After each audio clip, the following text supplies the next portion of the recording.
नमस्कार प्रिय भक्तगणों। हिंदू पंचांग के अनुसार साल का 8वां महीना कार्तिक का महीना होता है। कार्तिक महीने के शुक्ल पक्ष की पूर्णिमा कार्तिक पूर्णिमा कहलाती है, जिसे देव दीपावली और गुरु पर्व के रूप में भी जाना जाता है और इस दिन मणिकर्ण का स्नान भी किया जाता है। आज की इस महत्वपूर्ण वीडियो में हम बात करेंगे कार्तिक मास की शुभ पूर्णिमा तिथि के बारे में। कार्तिक मास की पूर्णिमा कब है? 14 नवंबर या 15 नवंबर? कार्तिक मास की पूर्णिमा तिथि कब प्रारंभ हो रही है, कब समाप्त हो रही है? अगर आप पूर्णिमा तिथि का व्रत धारण करते हैं तो पूर्णिमा का व्रत आपको कब करना है? पूर्णिमा के दिन स्नान और दान का बहुत महत्व होता है, तो पूर्णिमा का स्नान और दान हमें कब करना है? दीप दान कब और कहाँ करें? लाखों भक्त हैं जो कि कार्तिक मास का व्रत धारण करते हैं, तो कार्तिक मास के व्रत का उद्यापन हमें कब करना है? पूर्णिमा के दिन सत्यनारायण भगवान की विधि विधान से पूजा की जाती है, तो पूजा का शुभ मुहूर्त क्या होगा? और कार्तिक पूर्णिमा के दिन देव दीपावली मनाई जाती है, तो देव दीपावली में दीपदान का शुभ मुहूर्त क्या है? लक्ष्मी जी की पूजा का शुभ मुहूर्त क्या है और चंद्रोदय का शुभ मुहूर्त क्या है? तो आपको कार्तिक मास की पूर्णिमा से संबंधित पूर्ण जानकारी आपको आज की वीडियो में मिलने वाली है, तो वीडियो को शुरू से लेकर अंत तक जरूर देख लीजिए और वीडियो को लाइक करके दूरदृष्टि ज्ञान चैनल को सब्सक्राइब अवश्य कर दीजिए और हाँ, पास वाले बेल आइकन का बटन दबाना बिल्कुल ना भूले। प्रिय भक्तगणों, सृष्टि के आरंभ से ही कार्तिक पूर्णिमा की तिथि बहुत ही खास रही है। पुराणों में इस दिन स्नान दान की दृष्टि से मोक्ष प्रदान करने वाला बताया गया है और इस तिथि का महत्व वैष्णव भक्तों के लिए ही नहीं बल्कि सिख धर्म के लिए बहुत ज्यादा महत्वपूर्ण है। विष्णु भक्तों के लिए यह दिन इसलिए खास है क्योंकि भगवान श्री विष्णु का पहला अवतार इसी दिन हुआ था। प्रथम अवतार में भगवान श्री विष्णु मछली के रूप में थे और भगवान विष्णु को यह अवतार वेदों की रक्षा, प्रलय के अंत तक सप्त ऋषियों, अनाजों और राजा सत्यव्रत की रक्षा के लिए लेना पड़ा था, जिससे पृथ्वी का निर्माण कार्य फिर से आसान हुआ था। भगवान शिव के भक्तों के लिए यह दिन खास इसलिए है क्योंकि इस दिन भगवान भोलेनाथ ने त्रिपुरासुर नामक महाभयानक असुर का संहार कर दिया, जिससे वह त्रिपुरारी के रूप में पूजित हुए थे, जिससे देवतागण बहुत प्रसन्न हुए। भगवान विष्णु ने शिव जी को त्रिपुरारी नाम दिया, जो कि शिवजी के अनेक नामों में से एक है। इसलिए कार्तिक पूर्णिमा को त्रिपुरारी पूर्णिमा भी कहते हैं।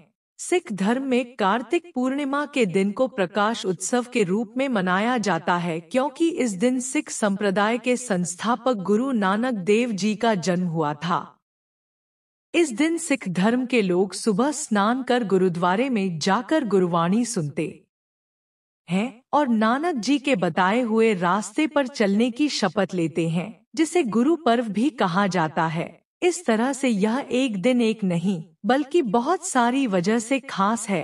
कहा जाता है कि अगर आप आज के दिन किसी पवित्र नदी में स्नान करते हैं या फिर किसी पवित्र जलाशय में या सरोवर में स्नान करते हैं, तो उसका महत्व आपको कई गुना बढ़कर प्राप्त होता है, लेकिन यह सब के लिए संभव नहीं हो पाता है। ऐसे में अपने घर में गंगाजल जल से भी आप स्नान कर सकते हैं। अगर आपने पूरे कार्तिक मास में कार्तिक स्नान नहीं किया है, तो ऐसे में कार्तिक पूर्णिमा आपके लिए बहुत महत्वपूर्ण है। आपको पूर्णिमा तिथि के दिन ब्रह्मा मुहूर्त में उठकर स्नान अवश्य करना चाहिए। अगर आप ब्रह्मा मुहूर्त में पूर्णिमा पर स्नान करते हैं तो आपको कार्तिक मास का फल मिल जाता है। पूरे महीने में अगर आपने कार्तिक स्नान नहीं किया है तो पूर्णिमा पर आपको प्रातःकाल ब्रह्मा मुहूर्त में जरूर स्नान करना है।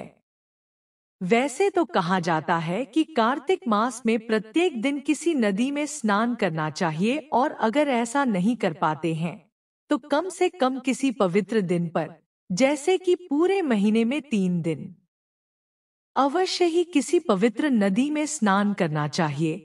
अगर यह भी नहीं हो पाता है तो अमावस्या पर, पूर्णिमा पर या फिर यम द्वितीया पर, इन तीनों दिनों में किसी भी एक दिन आप चाहे तो पवित्र नदी में स्नान कर सकते हैं। अगर ऐसा भी नहीं हो पाता है तो कार्तिक पूर्णिमा पर भी अगर आप चाहे तो गंगा जी में जाकर स्नान कर सकते हैं। ऐसा भी नहीं संभव है तो ऐसे में भी आप अपने घर में गंगा जल मिश्रित जल से स्नान कर लीजिए।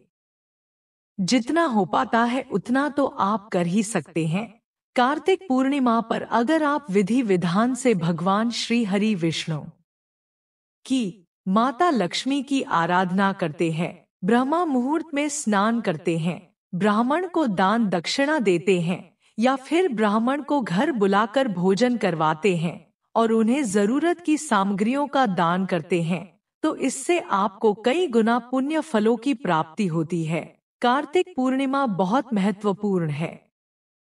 पूरे महीने में अगर आप स्नान नहीं कर पाते हैं, दान नहीं दे पाते हैं या फिर दीप दान नहीं कर पाते हैं, तो यह एक दिन है। इस दिन आपको अधिक से अधिक दीप दान करना चाहिए। अपनी सामर्थ्य के अनुसार दान पुण्य करना चाहिए। ब्रह्मा मुहूर्त में अवश्य ही करना चाहिए। अब बात करें कि पूर्णिमा तिथि कब प्रारंभ हो रही है, कब समाप्त हो रही है। तो देखिए, 15 नवंबर 2024 को प्रातःकाल 6:19 से कार्तिक मास की पूर्णिमा तिथि का प्रारंभ होगा और कार्तिक पूर्णिमा समाप्त हो रही है 16 नवंबर को सुबह 2:58 पर। सूर्योदय कालीन तिथि के अनुसार 15 नवंबर 2024 को कार्तिक मास की पूर्णिमा मनाई जाएगी। एक ही दिन की पूर्णिमा है तो ऐसे में आप स्नान दान व्रत जो भी करना चाहते हैं 15 नवंबर को ही किया जाएगा। जो भक्त पूरे कार्तिक मास में कोई नियम लेते हैं या फिर व्रत धारण करते हैं तो व्रत का उद्यापन, नियम का उद्यापन 15 नवंबर को ही किया जाएगा। कार्तिक पूर्णिमा के दिन ब्रह्मा मुहूर्त में स्नान किया जाता है, तो स्नान और दान का शुभ मुहूर्त आपको प्राप्त हो रहा है 15 नवंबर को सुबह 4:58 से सुबह 5:51 तक। इस समय में आप स्नान कर सकते हैं, दान पुण्य कर सकते हैं, पूजा आराधना कर सकते हैं। सुबह की जो पूजा होती है इस समय में आप संपन्न कर सकते हैं। पूर्णिमा के दिन भगवान सत्यनारायण की आराधना की जाती है, पूजा की जाती है और भगवान सत्यनारायण की कथा करते हैं या फिर किसी ब्राह्मण को बुलाकर कथा करवाते हैं। तो ऐसे में शुभ मुहूर्त आपको प्राप्त हो रहा है सुबह 6:44 से सुबह 10:45 तक। सुबह के समय आप विधि विधान से भगवान सत्यनारायण की पूजा कर सकते हैं। अगर आप सुबह के समय किसी कारणवश व्यस्त हैं, आप सत्यनारायण भगवान की पूजा नहीं कर पाते हैं, तो शाम के समय भी कर सकते हैं। दोपहर के बाद जैसे कि 4 बजे के बाद शाम के समय आप पूजा कथा इत्यादि कर सकते हैं। या फिर ब्राह्मण से अगर आप करवा रहे हैं तो ब्राह्मणों स्वयं शुभ मुहूर्त पर ही आते हैं और वह भी अपने मुहूर्त के अनुसार पूजा करते हैं। आप चाहे तो सुबह कर सकते हैं, चाहे तो शाम को पूजा संपन्न कर सकते हैं। अन्यथा सत्यनारायण जी की कथा हमारे चैनल पर अपलोड होती है, आप वहां से भी सुन सकते हैं, जैसा भी आपके पास समय उपलब्ध हो। देव दीपावली पूर्णिमा तिथि के दिन मनाई जाती है। कार्तिक मास की पूर्णिमा के दिन जैसे कि दीपावली पर हम दीप दान करते हैं पूरे घर में और घर के मुख्य द्वार पर या फिर किसी मंदिर में या फिर किसी वृक्ष के आसपास दीप दान किया जाता है। पूर्णिमा तिथि के दिन भी जैसे बिल्कुल दीपावली की तरह ही बनाई जाती है। तो देव दीपावली पूजा और दीपदान का शुभ मुहूर्त आपको प्राप्त हो रहा है शाम को 5:01 से रात्रि 7:47 तक। इस समय में आप विशेष रूप से भगवान श्री विष्णु और माता लक्ष्मी की पूजा कर सकते हैं और दीप दान इत्यादि इस समय में आप कर सकते हैं। अब देखिए, देव दीपावली जैसा कि मैंने कहा आपको दीपावली की तरह ही देव दीपावली यानी कि पूर्णिमा मनाई जाती है, तो माता लक्ष्मी की निश्चित काल में देव दीपावली के दिन पूजा करते हैं। तो निश्चितकालीन लक्ष्मी पूजा का शुभ मुहूर्त आपको प्राप्त हो रहा है रात्रि में 11:39 से रात्रि 12:33 तक। 15 नवंबर की रात्रि में आपको 11:39 से लेकर और 12:03 तक आप माता लक्ष्मी की विशेष रूप से आराधना कर सकते हैं, पूजा कर सकते हैं, जप तप कर सकते हैं, हवन कर सकते हैं। जो भी आप दीपावली पर कार्य करना चाहते थे आप नहीं कर पाए हैं, तो इस समय में आप कर सकते हैं। जिन्होंने धन वर्षा पोटली नहीं बनाई है, धन वर्षा पोटली का निर्माण भी कर सकते हैं और विधि विधान से माता लक्ष्मी की पूजा आराधना करके अपने घर में धन रखने के स्थान पर पोटली को स्थापित कर सकते हैं। यह भी एक विशेष दिन है जिस दिन आप अपने घर में पोटली की स्थापना कर सकते हैं। और जो भक्त पूर्णिमा का व्रत करते हैं, तो पूर्णिमा का व्रत चंद्रमा के दर्शन के बाद ही खोला जाता है। तो चंद्रोदय का शुभ मुहूर्त आपको प्राप्त हो रहा है शाम को 4:05 पर। इस समय में आप चंद्रमा के दर्शन करके उन्हें दूध से अर्घ्य देकर उनकी पूजा आराधना करके अपने मन की कामना कर सकते हैं। आप व्रत करते हैं तब भी आप चंद्रमा को अर्घ्य दे सकते हैं। और जो भक्त व्रत नहीं कर पाते हैं वह भी शाम के समय स्नान इत्यादि करके अगर चंद्रमा को अर्घ्य देते हैं तो उनकी मनचाही कामना पूर्ण होती है। यह कार्य आप चाहे तो प्रत्येक पूर्णिमा पर कर सकते हैं, चाहे आप व्रत करते हैं या नहीं करते हैं। कार्तिक पूर्णिमा के दिन प्रातः काल जल्दी उठ जाइए, उठकर नित्य कर्मों से निवृत्त हो जाइए, स्नान कर लीजिए और भगवान सूर्य देव को जल देने के बाद अपने घर के मंदिर में विधि विधान से श्री लक्ष्मी और नारायण की आराधना कीजिए। आज के दिन अगर आप लक्ष्मी नारायण की आराधना करते हैं, मंत्रों का जप करते हैं, श्री विष्णु सहस्त्र नाम का पाठ करते हैं या फिर माता लक्ष्मी के किसी भी मंत्र का जप करते हैं, तो इसका फल आपको कई गुना प्राप्त होता है।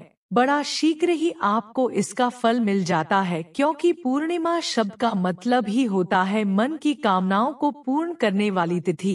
इसलिए आज हम जो भी कामना करते हैं, जो भी संकल्प लेकर श्री हरि विष्णु और माता लक्ष्मी की पूजा हम करते हैं, निश्चित ही हमारी कामना वह पूर्ण होती है। कार्तिक मास की पूर्णिमा के कई नाम है। पौराणिक कथाओं के अनुसार कार्तिक पूर्णिमा के दिन भगवान शिव ने त्रिपुरासुर नामक राक्षस का वध किया था, इसलिए इस दिन शिवजी और माता पार्वती की उपासना करना शुभ माना जाता है। और देश के कई राज्यों में कार्तिक पूर्णिमा को त्रिपुरी पूर्णिमा, देव दीपावली, गंगा स्नान और गुरु नानक जयंती के नाम से जाना जाता है। तो क्षेत्र विशेष के आधार पर इस दिन का महत्व बहुत अधिक है। तो जो भी नियम आपके परिवार में है, जैसे भी परंपरा है, उसके अनुसार आप चाहे तो पूर्णिमा का पालन कर सकते हैं। जो भक्त किसी कारण से देव उठान एकादशी के दिन तुलसी विवाह नहीं कर पाए हो, उन्हें इस दिन तुलसी विवाह करना चाहिए। और कार्तिक मास का उद्यापन भी आपको इसी दिन करना चाहिए। अपनी सामर्थ्य अनुसार दान दक्षिणा किसी योग्य निर्धन व्यक्ति को देने के साथ ही सामर्थ्य हो तो अपने घर पर किसी वैष्णव को या किसी ब्राह्मण को आमंत्रित कर आप उन्हें शुद्ध सात्विक भोजन कराएं और यथासंभव दान दक्षिणा दीजिए। कार्तिक मास के अंतिम 5 दिन को पंच भीखुदान कहते हैं। भक्तों ने पंच भीखुदान भी आपको पूर्णिमा के दिन करना होता है। आज की वीडियो अगर आपको अच्छी लगे तो चैनल को सब्सक्राइब करके बेल आइकन को जरूर दबा दीजिए। नमस्कार, जय श्री राम, हर हर महादेव।